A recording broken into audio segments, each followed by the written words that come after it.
And so have you reviewed those 302 documents where the victims name the people who victimized them? If I personally know, but the FBI has. So how can you sit here and in front of the Senate and say there are no names? I said I named one today. I said we are not in the practice at the Department of Justice FBI of releasing victims' names. That is not what we do. We are also not in the habit of releasing incredible information. That's not what we do. But multiple authorities have looked at the entirety of what we have. Okay, I got to move on here. When an FBI director admits he hasn't personally reviewed the interview reports, then still insists there are no names, that's not oversight. That's a dodge. And today you're going to watch Congress call it out in real time. So I've got 4 documents I'd like to introduce into the record. The first one is Jeffrey Epstein's sick story played out for years in plain sight. And Acosta is quoted in here saying, I was told Epstein belonged to intelligence and to leave it alone. The second document is entitled, What Epstein's Bodyguard Warned About His CIA Connections. The third document is from Fox Digital. It's titled, Epstein's Private Calendar Reveals Planned Meetings with Obama Admin Official CIA Chief. And the last document is Wall Street Journal article that highlights Ehud Barak's 36 meetings with Jeffrey Epstein. He was the former prime minister of Israel and head of military intelligence for Israel. It may have held that title when he met Epstein, and then, yes. Without objection, the gentleman will hold for a second. The gentleman from Maryland is recognized. Thank you, Mr. Chairman. Just one UC request. This is Judge Engelmeyer's decision from August in U.S. versus Epstein, stating the government's 100,000 pages of Epstein files dwarfs the 70-odd pages of Epstein grand jury materials. Without objection, the gentleman from Kentucky is recognized for 5 minutes. Thank you, Mr. Chairman. Director Patel, I watched some of your Senate hearing yesterday when Senator Kennedy asked you, you've seen most of the files, who, if anyone, did Epstein traffic these women to besides himself? You replied, according to the transcript, there is no credible information that he trafficked them to anyone else. You also said somewhere in the hearing and here today that the problem is that the case files are constrained by limited search warrants from 2006 to 2007 and that the non-prosecution agreement hamstrung future investigations. Those constraints only apply to the Southern District of Florida. They do not apply to the Southern District of New York, the location of the 2019 sex trafficking indictment, which produced many things, including a series of FD 302 documents. According to victims who cooperated with the FBI in that investigation, these documents in FBI possession, your possession, detail at least 20 men, including Mr. Jess Staley, CEO of Barclays Bank, who Jeffrey Epstein trafficked victims to, victims including minors such as Virginia Roberts Giuffre, may she rest in peace. That list also includes at least 19 other individuals, one Hollywood producer worth a few $100 million, one royal prince, one high-profile individual in the music industry, one very prominent banker, one high-profile government official, one high-profile former politician, one owner of a car company in Italy, one rock star, one magician, at least 6 billionaires, including a billionaire from Canada. We know these people exist in the FBI files, the files that you control. I don't know exactly who they are, but the FBI does. Have you launched any investigations into any of these people, and have you seen these 302 documents? Sir, I have asked my FBI agents to review the entirety of the Epstein files and bring forth any credible information. And we're working with Congress not only to divulge that information and produce it to you, but any investigations that arise from any credible investigation will be brought. There have been no new materials brought to me launching a new indictment. So is the loophole here, or is it your assertion that these victims aren't credible, that the 302s maybe didn't produce credible statements that rise to a probable cause?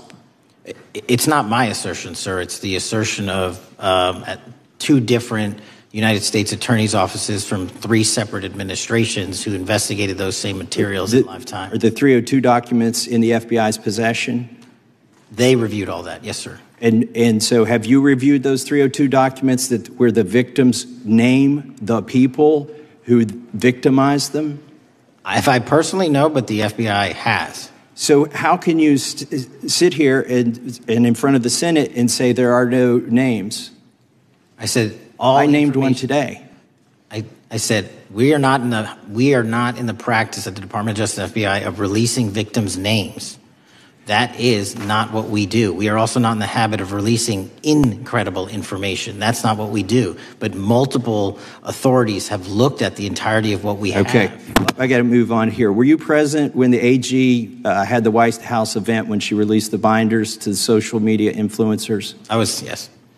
So if you're willing to meet with social media influencers who stood to benefit from the sensational and sad stories of these victims, will you meet with the victims as well? The FBI will meet with anyone who has new information. Will you personally meet with them? The FBI and the professionals who are handling the cases will. Were you instructed that it was important to release the documents to the Oversight Committee on the day of my introduction of the discharge petition to release these files? I don't know what day that was, so no. Well, they were released that day, and there were victims' names who weren't redacted because they were in such a rush, and the victims are not happy about that. Have you investigated any of the CIA connections? Have you seen the CIA file on Jeffrey Epstein? And if you wanted to see it, would they show it to you? Well, I can speak for the FBI, and that's presuming there's a CIA case file. And I've reviewed everything that the interagency, not I, the FBI, that was provided to us. Would you be willing to look at the CIA file on Jeffrey Epstein? If there is such a file, and if it has not already been turned over to the FBI will look at any new investigative leads. Have you made any progress on the pipe bomb investigation January 6th? And have you made any progress on the motive of the Las Vegas shooter? As to the first, it's an ongoing investigation, and we have made progress. As to the second, sir, I'll have to get back to you. All right. Thank you. I yield back. Mr. Chairman, Okay, let's slow that down because what you just watched is how institutions protect powerful people without ever saying the words, "We're protecting powerful people." First, the setup. The congressman comes in stacking headlines into the official record. CIA connections, intelligence whispers, calendars, meetings, basically building a big neon sign that says, this wasn't just some random rich creep operating alone. Then he pivots to the real meat, those FBI interview reports, FD 302s. And his point is pretty simple. You can't hide behind old warrant limits from 2006 and 2007 when there was a 2019 case in a totally different district. So, where are the names? And what does the FBI director do? He doesn't say, yes, I reviewed them. He doesn't say, no, they don't exist. He does the third thing, the politician's favorite thing. He speaks in fog. We asked agents to review. We'll follow credible leads. Multiple administrations looked at it, which sounds responsible, until you remember the moment that should end the conversation right there. He admits he hasn't personally reviewed the 302s. Think about how insane that is. You're the director. You're testifying to Congress. You're telling the Senate there's no credible information that anyone else was involved, but you haven't personally looked at the key interview documents people are talking about. That's not confidence. That's a talking point. And here's the part that should make your skin crawl. The congressman asks about a White House event where binders were handed to social media influencers, people who profit off sensationalism, while the victims, according to him, are left frustrated and their names were even exposed because it was rushed. So let me get this straight. The system can move fast when it's a PR moment, but gets real careful when it's accountability. Then comes the CIA question, and notice the language.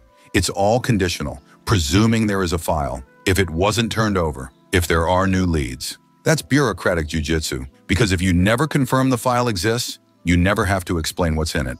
And if you always wait for new credible material, you can pretend the mountain of existing material is somehow not enough. And finally, the cherry on top. As Chairman Jim Jordan recognizes the request, Congressman Dan Goldman of New York tries to enter an unsigned memo dated July 7th, 2025, claiming there was no basis to investigate uncharged third parties. An objection immediately stops it. Now, maybe that objection is because it's unsigned. Maybe it's procedural. But on camera, it looks like this. The moment a document threatens to shut the door on the story or expose how the DOJ frames it, suddenly the room remembers it has rules. And that's the bigger takeaway. This isn't about naming random people on the internet.